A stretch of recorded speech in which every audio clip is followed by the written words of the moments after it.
And here are the stars of my latest animation, the NECA Kong and the Masquerade Barbados.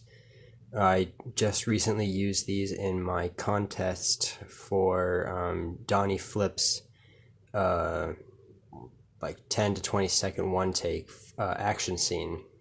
And I could not be happier with the way that turned out, both in terms of the animation and the video itself, but also how it performed. It is now my best performing thing on Instagram, which is really awesome. You know, people like Laws Oz and Mootroid X Productions, they all saw it and liked it. It's super cool. But also, it's just the most liked and most viewed thing on Instagram, and it did fairly decently on YouTube as well. So these guys, I don't, they didn't exactly, get me 3,000 subscribers overnight, but they got me back to being creative after a long time of being not creative. So, gotta thank Donnie for doing the contest just all together. He still has yet to announce the winners, um, or the winner, or whatever it is. So, I'm still waiting on the results, but I'm really happy with the way that video turned out. And even though I, you know, wouldn't be surprised if I didn't win, I don't think I will. But, I'm just really happy he did it and got me back being creative. I've gotten a lot of model kits over the last 2 or 3 years at this point, and I haven't displayed a lot of them for a long time. They're just sitting in their boxes, not doing anything. And I needed to add some space or make more space, and these are pretty much the first things to go.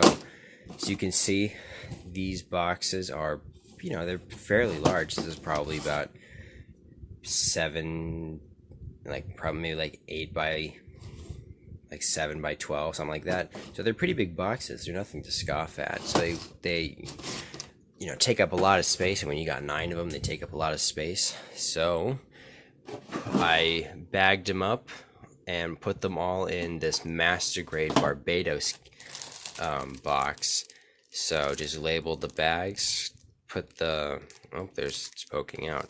But put their accessories and their stickers and the kit itself. Some of them have a lot of accessories that need their own weapon packs, and there's a real grade. There's the rest of the high grades. So it's saving space. It's all nice and convenient in this nice big box. Instructions in a nice small box in here. Didn't even need to do that. So yeah, all of my kits fit in this. It's pretty hefty, it's pretty heavy, but instead of having 9 massive boxes, it's just one big box.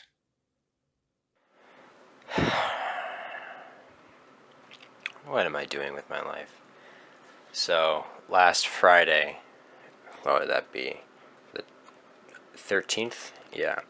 I got the SH Monsterarts Biollante special color version from Big Bad Toy Store. And I gotta say, it's a pretty good figure. It's pretty great. The size is really nice. The scale and articulation and paint's really nice. It's got a cool light up gimmick. I mean, it's basically as good of a figure as it could be, considering the design and considering the limitations of the design, and also just what they could do with the tendrils and the tentacles. In the movie she has like dozens and dozens of tendrils, but in this, they could only do 4. So, it all looks really, really good.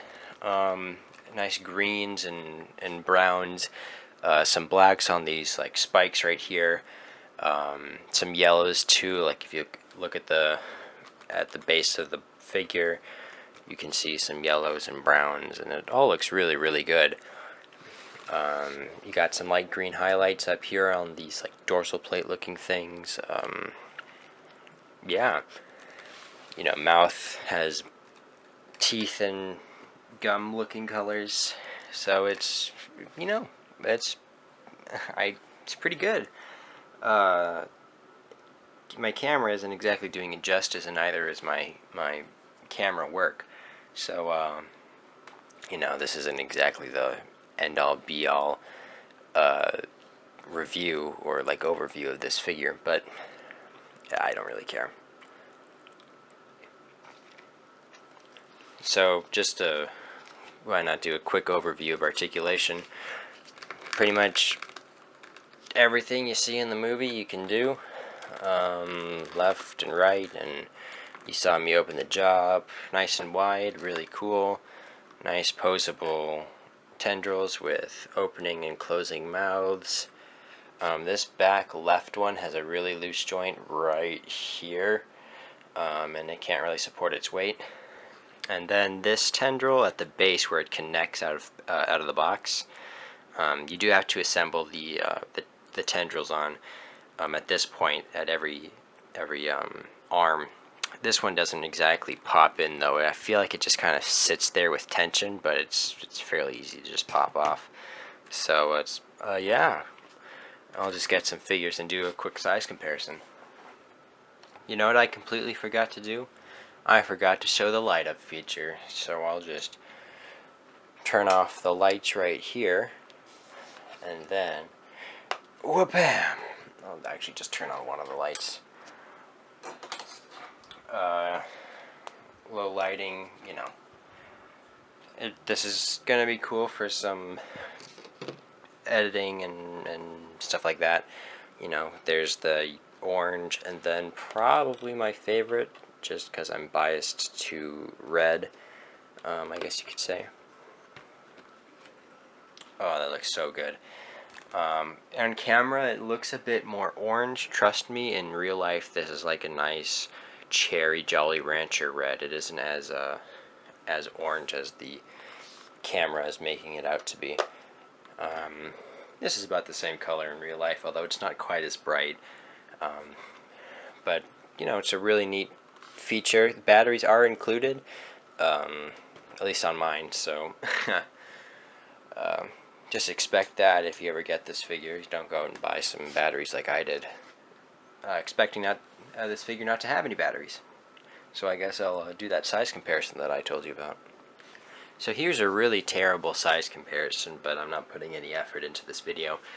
Here's the Monsterarts GMK, probably top 3 Monsterarts that I have. I really love this figure a lot.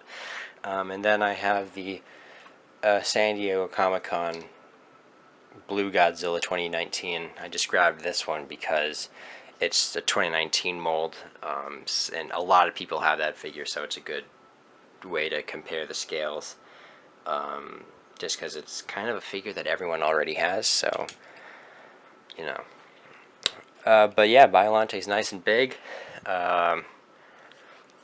Great looking piece on the shelf. I definitely need to make more room and make a different diorama maybe or something, and definitely make a video out of this so I don't put that that money to just putting a glorified glow in the dark brick of plastic on my shelf. So put that money to use, as it were. So yeah, this is a nice figure. Would recommend if you get it, if you have the money. This isn't a cheap figure, but yeah, I know I'm not being very enthusiastic about this, but I mean, what am I supposed to do? Just like hog the camera and be like, swivel here? I'm not gonna do that. It's really stupid. So yeah, I'd recommend you get it. I don't think people are in a rush to get this, just because it's been over a year and there haven't been very many availability issues, especially on like Amazon or Big Bad. So yeah, I'd recommend you get this if you want it. That HasLab Galactus isn't exactly looking like it's gonna get. Well, I think it might get fully funded, but not to like the 16,000 to get that Nova Ray, or Maury McTagg or something like that. I don't know. I guess that WWE ring got uber funded. So if you got some spare cash lying around, check your couches and stuff. I recommend you get her.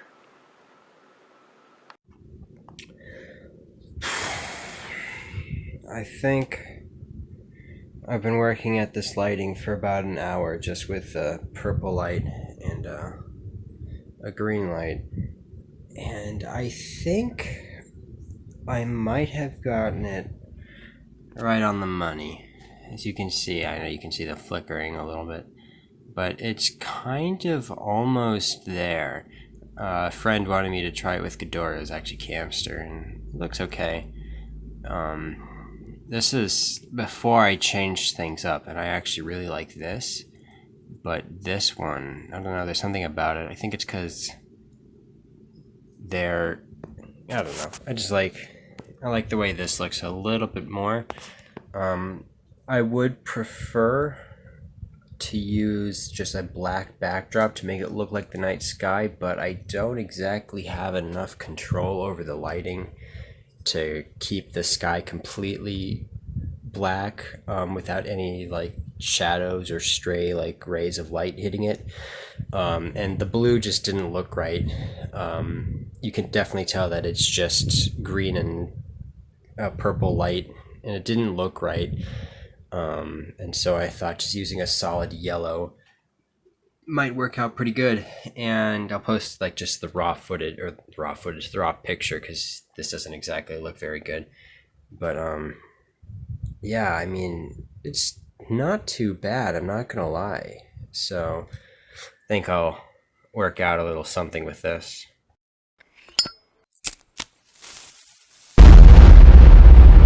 That's crispy.